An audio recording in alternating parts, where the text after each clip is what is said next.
myself. Actually, my name is from Arabic origins. My first name, Mohammad, that's actually how you write it in Arabic, means the praised one, or somebody who is praised. And my last name, Ouyoun, means springs or eyes, depending on the context. Now, I was born and raised here in Chicago. I was actually born in St. Joseph's Hospital, not too far away from here.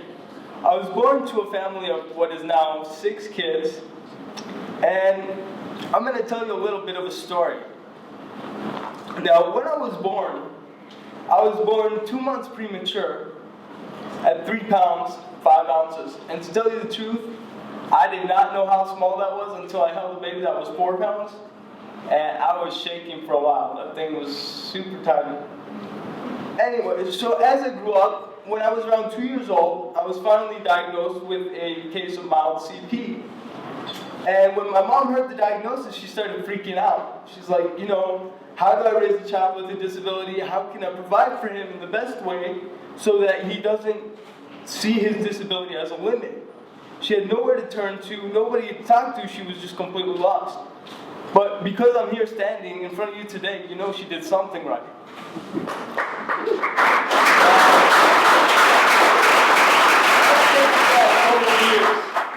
A couple years when I got my first wheelchair, I was about maybe 4 or 5 years old, yeah? And this is little, by the way, if I refer to Moo, I'm referring to myself, just a shortcut. So, there's little Moo playing in his new wheelchair at the top of some stone stairs at his house. And he's having fun, he doesn't know what brakes are, so he teeters at the edge of the stairs, and next thing he knows, he falls headfirst down the stairs, hits his head, knocked out. Has absolutely no idea what happened. All he remembers is an ambulance. Now, a couple years later, again, in 3rd grade, 2nd grade, he gets his first pair of crutches. And it's like a kid at a candy shop. He's so happy, he's testing it out, hitting things, walking around. In the span of a couple feet, he falls down 6 times while at school. So, the principal sends him home. Now, by this time, Moo's a bit upset. It's like, you know what? Being disabled shouldn't be like this. You shouldn't have to go through this much difficulty by yourself. There should be a way to, go through things easier. And that's where he found, the first thing he loves, which is I love to travel.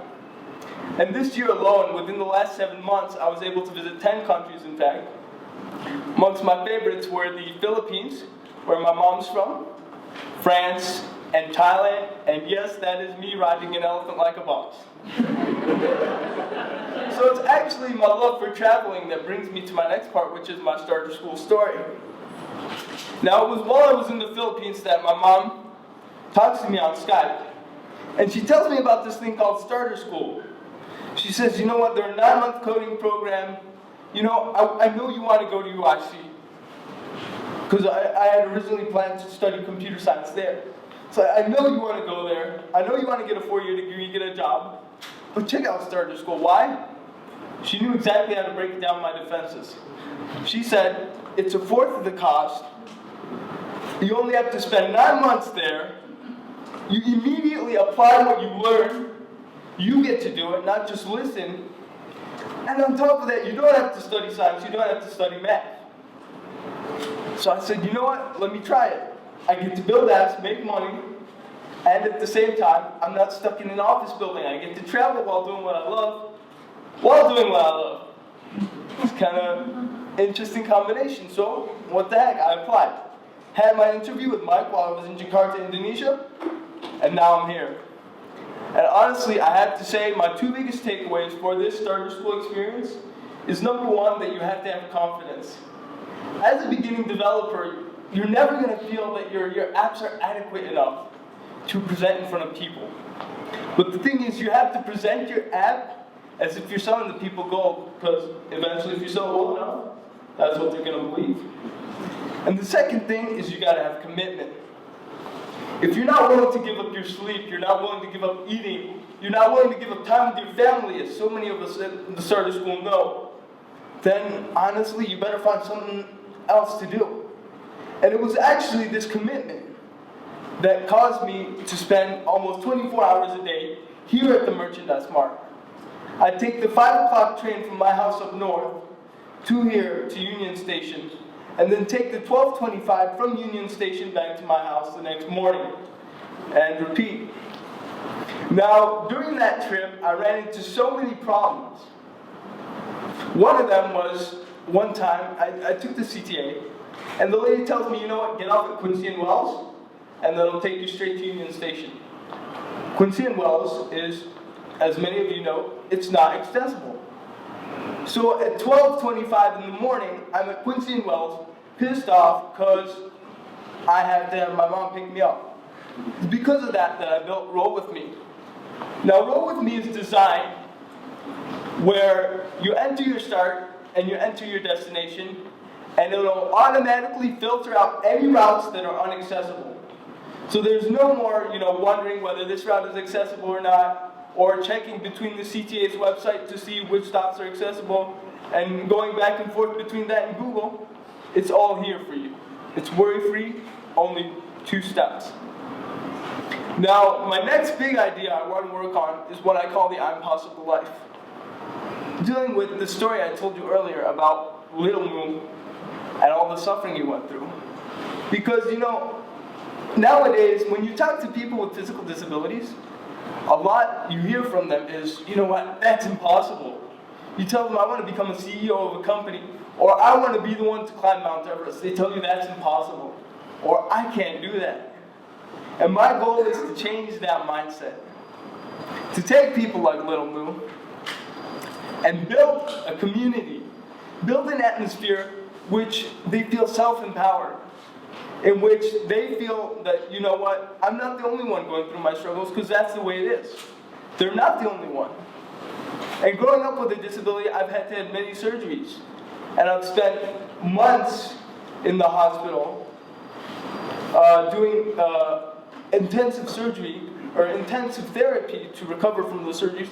And each one of those times, I met so many people that gone through the same struggles as myself. So I said, why not build an interface where we could share what I call life hacks, which that's another thing we provide is a social atmosphere. Life hacks to, let's say I don't know how to get on a bus, or I don't know how to use a wheelchair, or I don't know how to do a backflip in my wheelchair. I totally want to learn that, by the way. That's what I'm Possible Life would provide. That sense of community, that sense of, I know how to do this, I'll share my solution with you. That sense of contribution. And I always told them, my biggest fear, especially for me, now that I'm around 20 so years old, is when I grow up. Because obviously I eventually want to get married, right?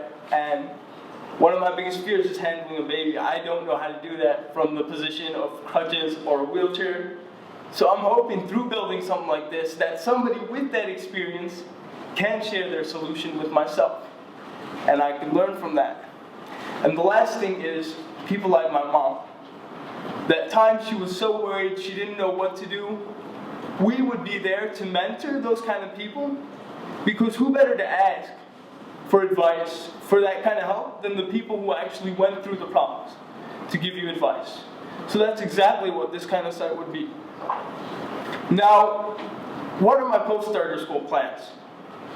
Well, I'm going to work on my apps. Nope, I'm going to watch the World Cup. I'm a huge soccer fan. Starter school's been, kind of getting in the way of some matches. I'm going to finally get to watch it in peace. No, but in all seriousness, I'm really looking forward to continuing working on my apps, talking to a bunch of people, just getting their advice, and just really continuing to create new ideas to help the physically disabled community and all other communities as well. And, honestly, Starter School has successfully drained my wallet, leaving nothing but dust and flies. So, but they also taught me how to refill it. So that's also going to be my goal. And honestly, I'd love y'all's help in doing so. That's kind of weird. But, yeah. I don't know what happened there, but whatever. So, my contact info is supposed to be up there. You can hit me up at Ouyoun. That's my Twitter handle.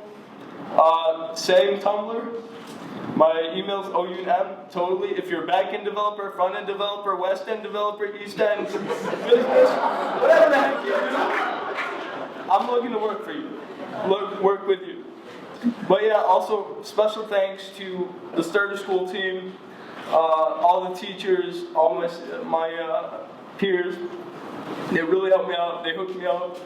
They gave me advice. All this, honestly, it'd be no experience if I was doing Starter School by myself. So, thank you very much, and thank you to all of you guys very much.